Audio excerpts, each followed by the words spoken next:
এই মহতী অনুষ্ঠানে আসতে পেরে উপস্থিত থাকতে পেরে আমি নিজকে গৌরবান্বিত মনে করছি।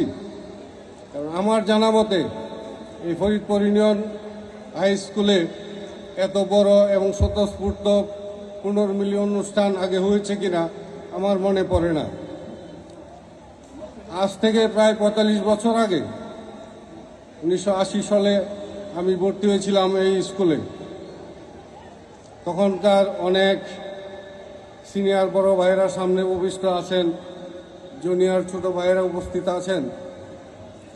তৎকালীন স্কুল জীবনের যে অনেক স্মৃতি, অনেক ঘটনা মনে পড়ে। সারা ফরিদপুর ইউনিয়ন তখন চষে বেড়াতাম। তখন সত্যি ওই দিনগুলি মধুর ছিল, মনে হয় ওই দিনগুলি ভালো ছিল।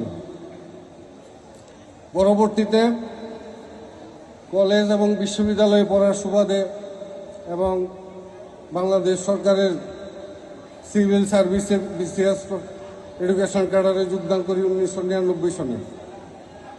সিরাজগঞ্জ মনসুর আলী সরকারি কলেজ, সেখান থেকে বদলিজনিত কারণে চলে আসি মৌলভীবাজার সরকারি কলেজ। সেখান থেকে পদোন্নতিজনিত কারণে চলে যায় লক্ষ্মীপুর সরকারি কলেজে। তারপরে সেখান থেকে আবার সিলেট সরকারি কলেজ, এখন আছি সরকারি গুরুদয়াল কলেজ কিশোরগঞ্জে ব্যবস্থাপনা বিভাগের বিভাগীয় প্রধানের দায়িত্ব পালন করছি।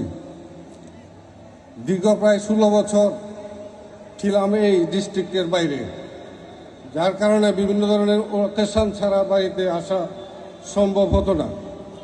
আজকে যারা এখানে আছেন পুরাতন বন্ধুবান্ধব, অনেকেই আজকে মনে হয় ২০-৩০ বছর পরে আজকে নতুন দেখেছি। যোগাযোগ হয় নাই, দেখা সাক্ষাৎ হয় নাই। তো আজকের এই অনুষ্ঠানের সুবাদে সকলের সাথে পরিচিত হতে পেরে খুব ভালো লাগছে।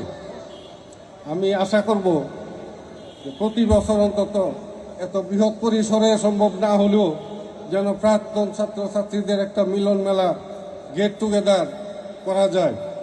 এতে করে আমাদের মধ্যে যে ভ্রাতৃত্বের বন্ধন সুদৃঢ় হবে, সৌহার্দ্যমূলক সম্পর্ক আরও উন্নয়ন হবে, নিজেদের বন্ডিংটা আরও শক্ত হবে। আমাদের এই ফরিদপুর মৌলানা আখতারউদ্দিন শাহ কলন্দরের পুণ্যভূমি, ফরিদপুরের স্বনামধন্য বিদ্যাপীঠ আব্দুল হামিদ ভূঁইয়া উচ্চ বিদ্যালয়। এই বিদ্যালয় ১৯৩৭ সালে প্রতিষ্ঠিত হওয়ার পর থেকে যুগ যুগ ধরে শিক্ষার আলো ছড়িয়ে যাচ্ছে। এই স্কুল থেকে শিক্ষা লাভ করে অনেকেই সমাজে বিভিন্ন